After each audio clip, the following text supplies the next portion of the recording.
Good afternoon. This is Elizabeth Naylor with Ebenezer Wellness, and today in our webinar I promised a sneak peek of new offerings in 2013 that will support your best thinking around health and vitality.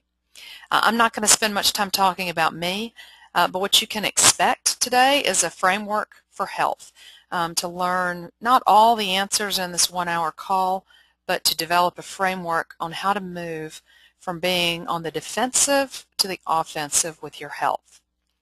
And a large part of this series that I'm offering, called Avoiding the Big Four, Holistic Prevention, discusses how to position yourself squarely in the group of people who do not find themselves with cancer, heart disease, diabetes, or dementia at the age of 50 or 60 or even 80. And this group of people is estimated to be about 1/3 of the population, with most of us succumbing to one of these big four, as I call them. The vision statement for my company is empowering vitality in current and future generations. And what this means is that at Ebenezer Wellness, we're not just about selling vitamins or changing diets. We're about supporting our clients in the experience of being fully alive. And when I say fully alive or vitality, I'm not just speaking of your physical health. I'm talking about the absence of disease. I'm not talking just about the absence of disease or losing a few pounds. I'm actually talking about the energy with which you approach life each day. In other words, from your spiritual perspective, emotionally, mentally, and yes, physically as well, the energy with which you approach life.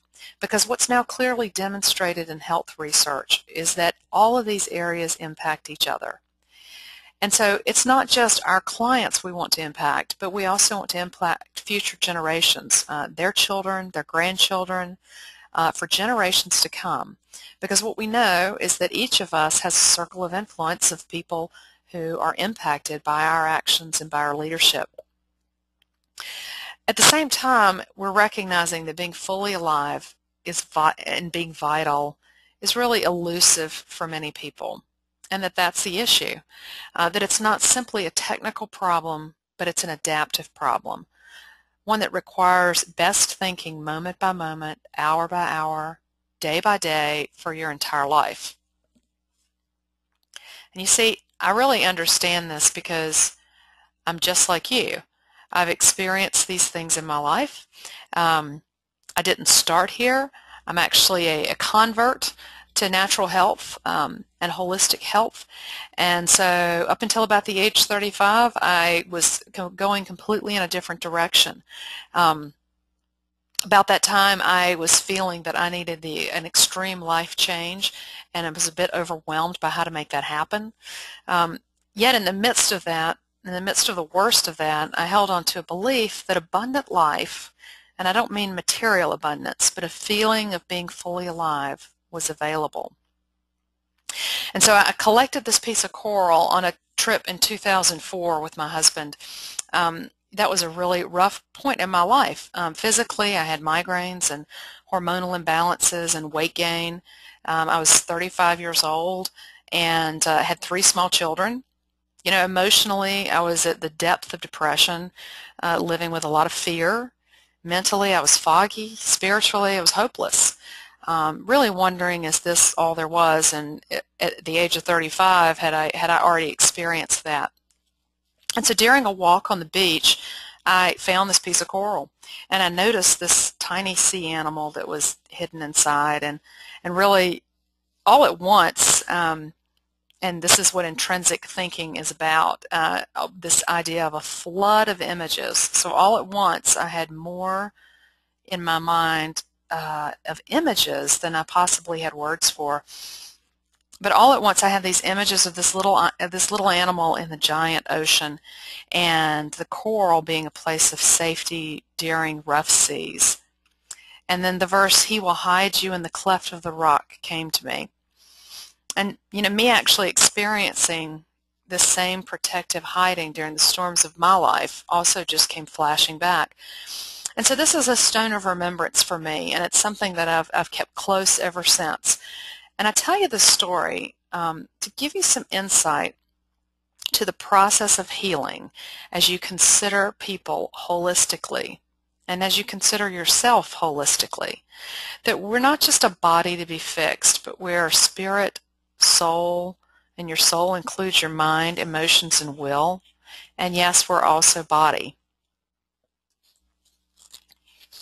So today, here I am in 2012 in my office talking with a client and cooking with Rachel, who's an assistant here, and sitting out back studying, which is what I do a tremendous amount of. And here I am doing the things that I love. I'm getting paid for it. And more than anything, though, I'm healthier. Physically, no migraines, great energy.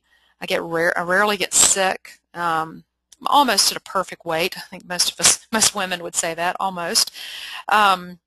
Emotionally, stable and joyful and patient, even in the midst of parenting 3 teenage children.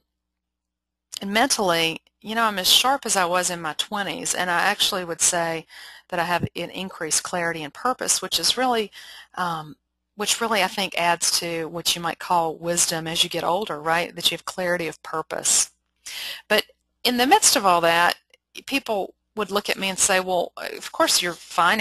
Something obviously changed. You're healthier. You're better. And the truth is that none of the external factors changed. I haven't moved to a desert island or luxury resort, or better yet, a combination of the two. In fact, my external stress probably has gotten worse. I mean, since 2004, the economy's gotten worse. My children have moved from being small and happier to teenagers.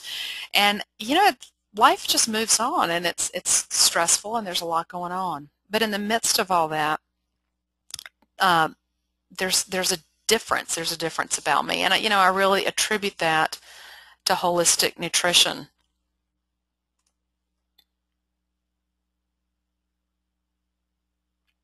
In the book 1,000 Gifts, Ann Voskamp says that life change comes when we receive life with thanks and ask for nothing to change.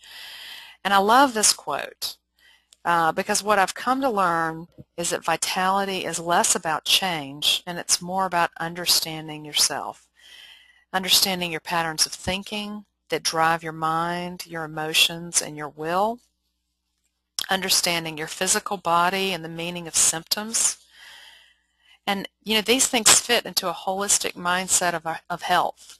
And in our particular practice, it's really what we want to incorporate to support our clients' vitality. All right, so I'm going to stop here for just a second and check the question box and see if we have any questions. That brings me to a point about webinars.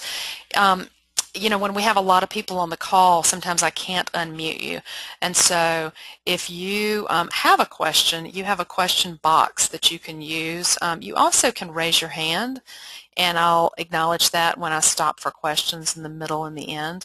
But if you can send questions in by the question box, that would be very helpful. Okay.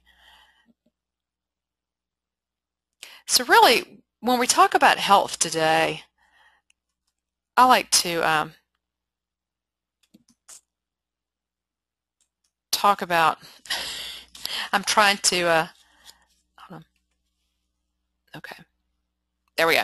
When we talk about health today in our country, I love this cartoon, and I call it our codependent relationship with our healthcare system. And here you have a patient who sounds a bit whiny. How much longer do I have before I have to change to a healthy lifestyle? And you have a doctor who's a bit befuddled and really doesn't have the time to explain all the issues around this patient's health because the doctor's job is to move on to the next patient. And so my suggestion is that we really want to stop the blame game between who's at fault, the individual or the system, and just really recognize that it's a bit of both, and that therefore the answer comes from both. And the real questions are, are you ready for the challenge of broadening your own thinking on this topic? And secondly, do you have the healthcare providers in your life who are prepared to support you with holistic solutions? And finally, with that healthcare question is the healthcare provider really ready to provide you with solutions that move you to the offense of vitality rather than the defense of simply detection?